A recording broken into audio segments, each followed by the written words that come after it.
É comum hoje em dia crianças de óculos, doutora, ou não? É comum, é comum. Então, assim, a Sociedade Brasileira de Pediatria e o Conselho Brasileiro de Oftalmologia mostram que até os 4 anos de idade, 10% das crianças fazem uso de óculos, fazem uso assim, precisam de óculos. Antes dos 10 anos, isso aumenta para 20% e 30% dos adolescentes têm algum erro refracional, né, miopia, astigmatismo, hipermetropia, que necessitam da correção com óculos. Então, são porcentagens, né, significativas. Mas isso é de agora, isso é coisa da modernidade ou sempre tivemos isso, doutora?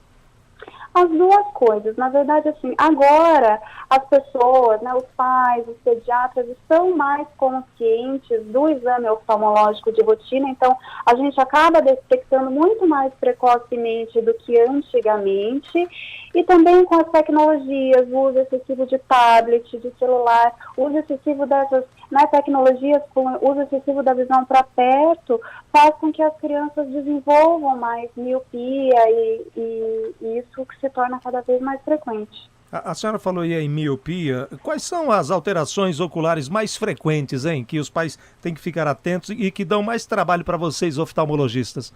As alterações mais frequentes são o que a gente chama de ametropias, né? Que é a miopia, que é o grau para longe, a hipermetropia, que é o grau mais visão intermediária e perto, e o astigmatismo, né?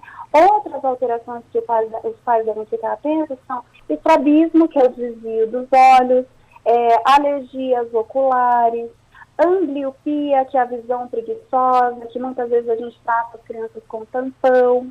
Quase as doenças de adultos também, né? Sim, são doenças de adolescentes e adultos De também. adultos e adolescentes também. E isso dificulta sobremaneira no momento em que a criança mais precisa, o pré-adolescente, o adolescente também, foi tema inclusive do começo da nossa conversa, que é a sala de aula, né? Professor Sim. ensinando, escrevendo no quadro negro e o aluno com dificuldade de enxergar. A criança fala para o pai ou ela tem receio? Ou melhor, vou melhorar a pergunta aqui. A criança fala para a professora na sala de aula? Os pais se comunicam com os professores para facilitar a vida do aluno, doutora? A senhora sente isso ou não? Então, assim, a escola, a gente nota que é um meio, um local muito importante para a detecção de alguma alteração ocular, né? Porque na escola é onde a criança passa boa parte do dia e onde ela acaba fazendo mais atividades visuais. Então, assim, muitas vezes a gente recebe as crianças porque as professoras notaram alguma dificuldade na escola, né? Dificuldade, assim, dificuldade para enxergar o quadro, a criança franzindo a testa, a criança piscando muito, ou a criança com alguma dificuldade levanta, né, da carteira para enxergar o quadro, ou mesmo dificuldade no aprendizado, porque assim, a criança muitas vezes, a visão borrada, a alteração na visão, aquilo é normal para ela não tem um comparativo para dizer, né, o que é o normal e o que é o anormal. Então a professora consegue notar a diferença no comportamento das crianças e no aprendizado da criança em relação aos coleguinhas.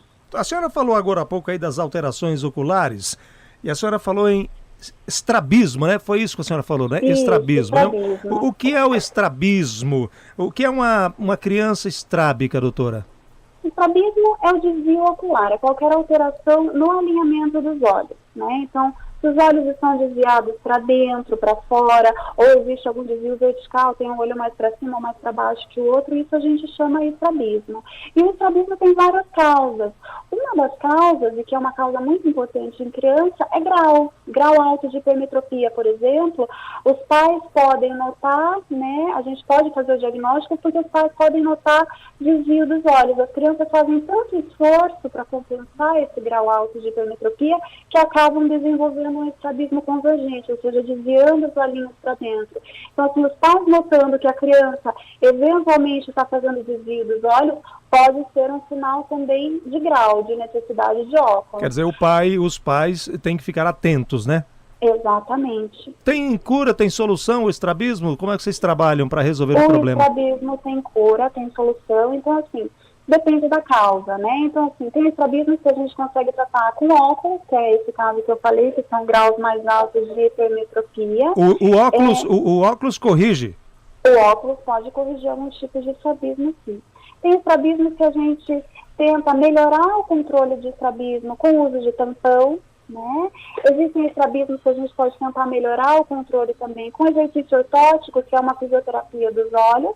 E existem estrabismos que a única correção é a cirurgia dos músculos que ficam ao redor dos olhos. Mas é possível, tudo isso é possível, né? É possível, tudo é possível. Tá. Agora a gente percebe um adulto estrábico, o adulto que não foi cuidado. Ele, adulto, ainda tem como corrigir, doutora? Ainda tem como corrigir o adulto. Claro, muitas vezes no adulto o que acontece assim, a gente tem como corrigir a parte estética, né? A gente consegue alinhar os olhos com cirurgia de estrabismo e deixar os olhos retos. Mas muitas vezes nos adultos a gente não consegue recuperar a visão, né? A visão que eu digo assim, o adulto que tem o estrabismo desde criança, muitas vezes esse desvio está associado à visão preguiçosa, né? Então, na criança, a gente corrige o estrabismo e a gente ainda tem como estimular a visão.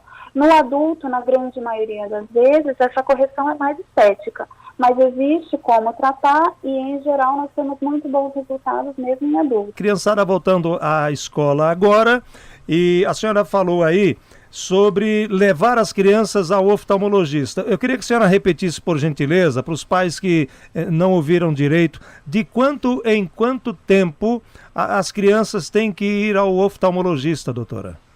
Então, nós recomendamos já no primeiro ano de idade, né? O ideal, assim, entre 6 meses e 1 ano de idade, se não houver nenhuma queixa, claro, né? Eu estou falando de consulta de rotina. Quando de rotina, isso, rotina. Notam alguma alteração, tem que levar imediatamente. Mas então, consulta de rotina no primeiro ano de idade, se tudo estiver bem aos 3 aninhos, e se tudo estiver bem na idade pré-escolar, entre 5 e 6 anos de idade, que é antes da criança ser alfabetizada.